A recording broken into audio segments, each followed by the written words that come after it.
2 points. 2 points. Okay, Donald Trump is president.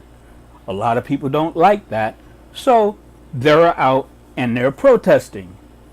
Today is Saturday, so there are a lot of women out there protesting, and I don't get why people are saying that the protesters are paid. And they say, you should know it's true. They're being paid. George Soros, George Soros. You know what? Donald Trump and the candidate that he was, he does inspire people to protest.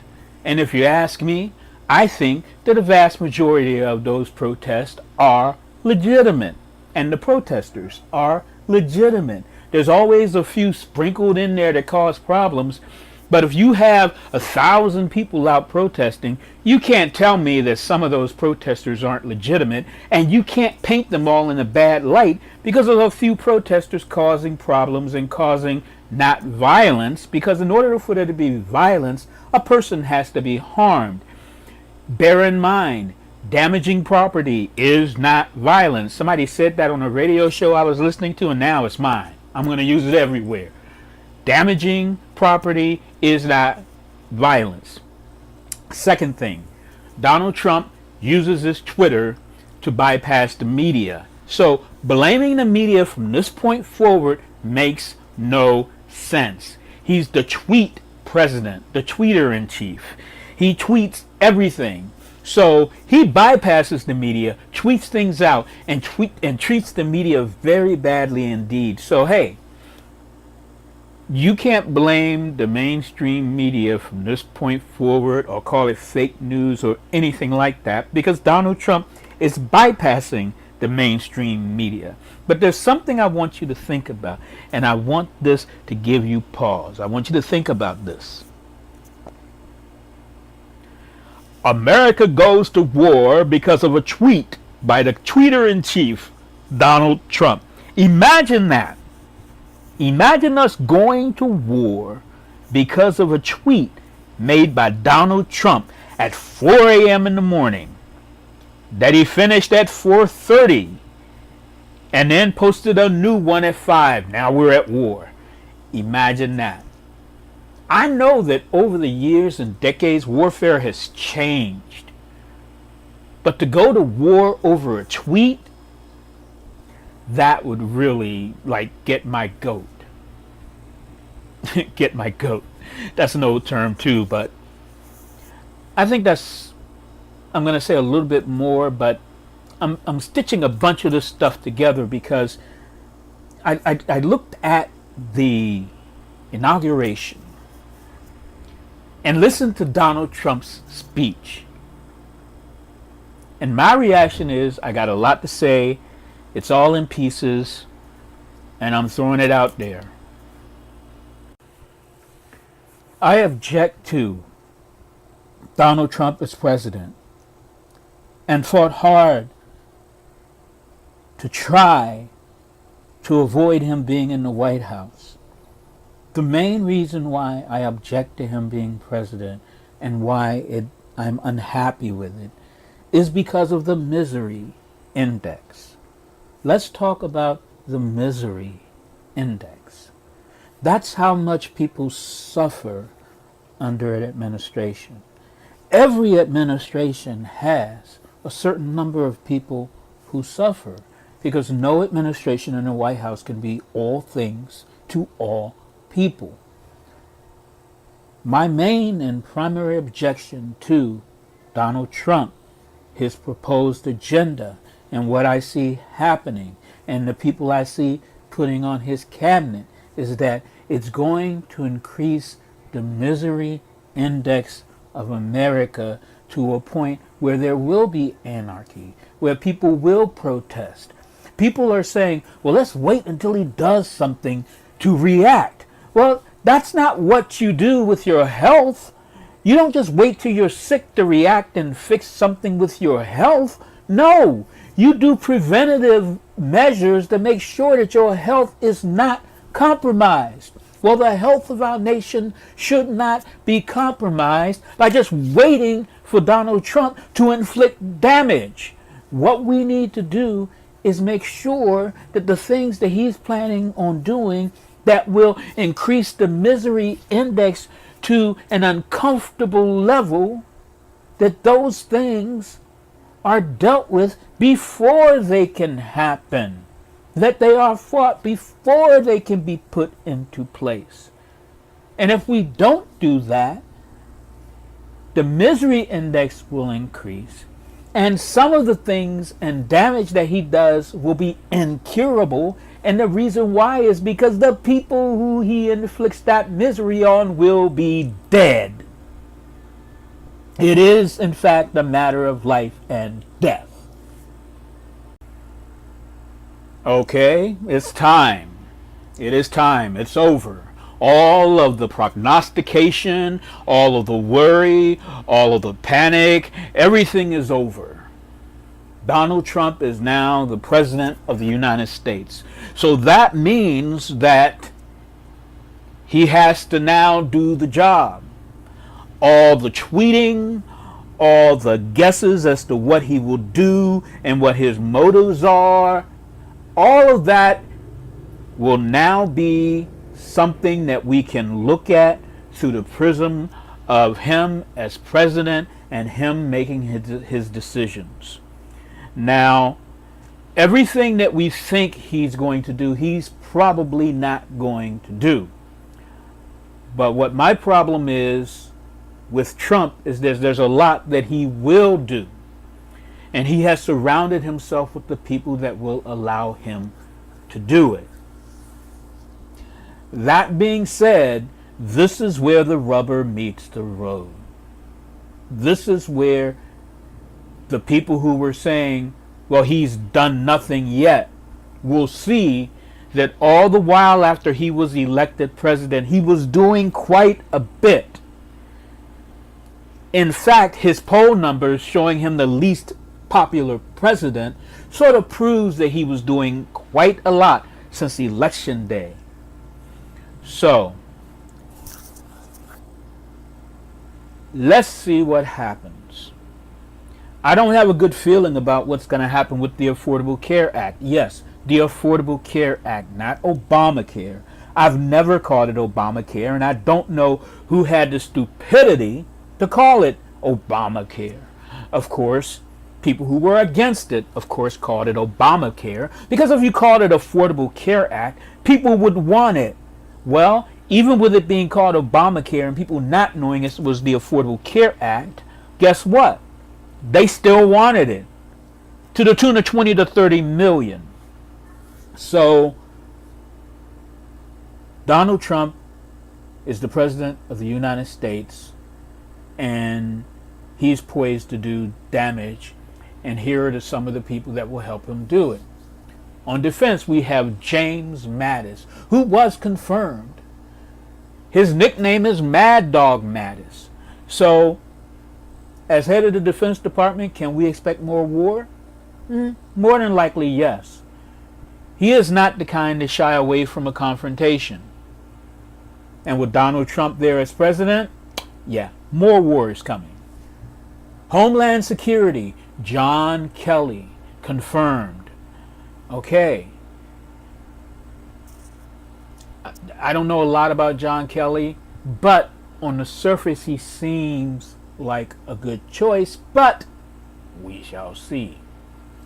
Jeff Sessions for Attorney General, if he is confirmed as Attorney General, and it's looking like he's going to be, we can expect more division, we can expect more conflict, we can expect more protest. Rex Tillerson as the Secretary of State is the worst possible choice. It's Secretary of State, not Secretary of State sponsored by ExxonMobil. What a colossal mistake. Transportation, Elaine Chao, no problem. Ben Carson, housing. Now that was a horrible, horrible choice. Mike Pompeo, CIA, another horrible choice. Ryan Zinke, Interior. Well, the Interior Department's gone. That's all I got to say about that. And we all know from the confirmation hearings, Betsy DeVos is a disaster in the education department. She will dismantle that department. Nikki Haley for the UN, she is a serious person. During her hearing, I got a really good idea of where she stands, but also I can see her dismantling any relationship that we have with the UN. Tom Price for the health department. If he's confirmed, that just confirms that the appearance of impropriety and corruption is the rule of the day with the Trump administration if Tom Price is confirmed for the Department of Health. EPA, Scott Pruitt. Scott Pruitt is going to dismantle EPA. No matter what he says, he's going to do that. Then we have Wilbur Ross in the Commerce. I shudder to think. I just shudder. Wilbur Ross. Look at his record. I can't go into it here or else this thing would be hours long.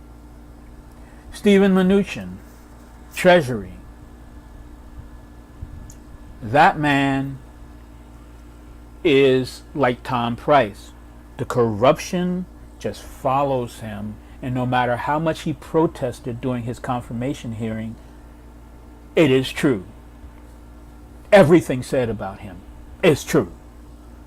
Rick Perry, I've got to tell you that I have a little bit of respect for Rick Perry. In his confirmation hearing, he did something that very few people in government does. He admitted that he was wrong. He admitted it. And he said he changed his point of view. But that doesn't take away from the fact that now he's in charge of nuclear weapons. And he has other ideas which either will change or he will continue with his wrong ideas. And now he's in a position to do something about it. Linda McMahon for the Small Business Administration. She paid enough money, I guess she bought that position. As a matter of fact, I could go on and on through the list, but most of these people have paid for their positions. Now, people talk about there not being a lot of diversity in the Trump cabinet. Was there anything that he said during the primary? Was there anything that he said during the general election? Was there anything that he said or done since he's been elected that would indicate that diversity was in his wheelhouse and something that he would do? It just isn't. Donald Trump does not surround himself with diversity. Donald Trump surrounds himself with sycophants. Sycophants. He does. And all of the people in his cabinet are Donald Trump sycophants. He has surrounded himself with them. Now, let's go to the people who do not require Senate confirmation. Reince Priebus. He's going to put a rubber stamp on everything that Donald Trump does, and he's going to go out there and be the face of the Trump administration and lie to us through his teeth. Stephen K. Bannon as the chief strategist.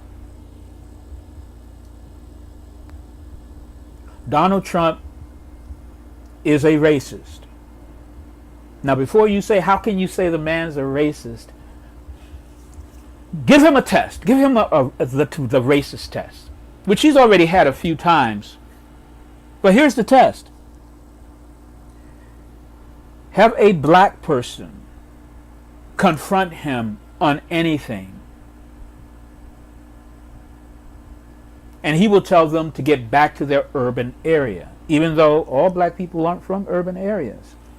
For example, when John Lewis said he was not when John Lewis criticized him, he without knowing anything about his district, called it an urban area, called it blighted. He assumed his mind, when it's black, it's urban, it's not good, low level, and he says it often. So Trump is a racist, and he has appointed as his chief strategist another racist, Stephen K. Bannon. Yes, Many people have said, he's not a racist. He's not a racist. He's never been a racist to me. He's not a racist. Well, guess what? He sure to hell acts like one. Look. Just look. But I'll take it all back. I will take every word I'm saying about Steve Bannon and Donald Trump being a racist, if in fact they don't do racist things once he's in office. I doubt that he won't. But let's see what he does. But right now, a non-apologetic racist is in the White House as president, and his chief strategist is also a racist. Jared Kushner as a senior advisor. I have nothing bad to say about Jared Kushner. I wish him well, surrounded by all of these madmen. I wish him well. Michael T. Flynn as National Security Advisor. Oh my God. I could go on and on about Michael Flynn and why it's just horrible. Homeland Security Advisor. I have nothing bad to say about Thomas Bossert. But as I do more research, I'm sure I'll find something. Kellyanne Conway as a counselor. You know, when I think of counselors, I think of Star Trek The Next Generation, and I think of Counselor Troy. And the thing about Counselor Troy on Star Trek The Next Generation was that she was very empathetic. She had an empathy for things. It was an innate sense. She had empathy. So when Jean-Luc Picard, the captain of the Enterprise, went to her for counseling, she was very empathetic and helped him see deeper into things.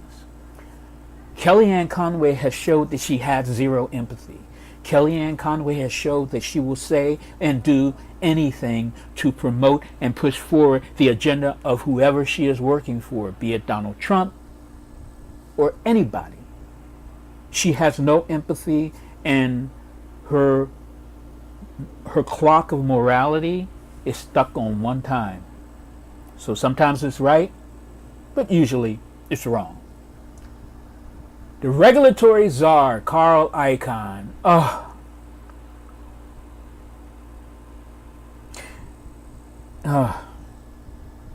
No comment. White House counsel, Donald McGahn. No comment. Trade czar, Peter Navarro. No comment. Press secretary, Sean Spicer. You know,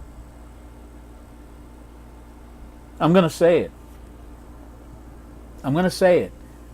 When you look at everyone that Donald Trump is surrounded by, and I'm not even going to get into Mike Pence. Mike Pence, if he ever becomes president, that would be a certified disaster for America. But when you look at everyone that Donald Trump has surrounded himself with, I'm going to make a few predictions. These are my predictions for the Donald Trump administration. There will be scandal. There will be corruption.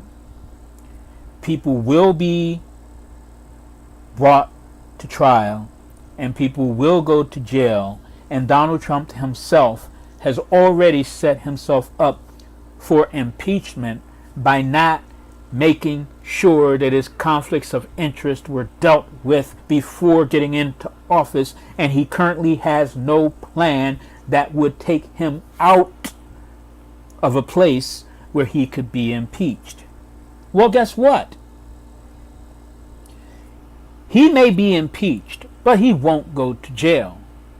But the people around him have been put in a position where, because of Donald Trump, many of them could, in fact, go to jail. Donald Trump cannot be brought to bear and charged and put in jail for conflicts of interest. But the people around him can. And looking at the people he surrounded himself with, my last word on this is going to be, it's like a disaster movie where you already know the outcome. You already know what's going to happen. All the characters are in place. And now, with his inauguration, the movie begins. It's a disaster movie. I like to call it the Titanic of presidential administrations. And that name speaks for itself. He said he was going to drain the swamp. We just didn't know he was going to drain it straight into his cabinet. So now we begin. Now we get to see exactly what Donald Trump will do. The time for talking is over. The time for action is over. And when people say there's nothing to fear from a Trump administration, are you kidding me? There's a lot to fear. But now the time has come to take action. Now the time has come to protest. Now the time has come to pay attention. Now the time has come to stay awake. The time has come to make sure that your president is working for you as an American citizen. It's important that every American hold every president accountable.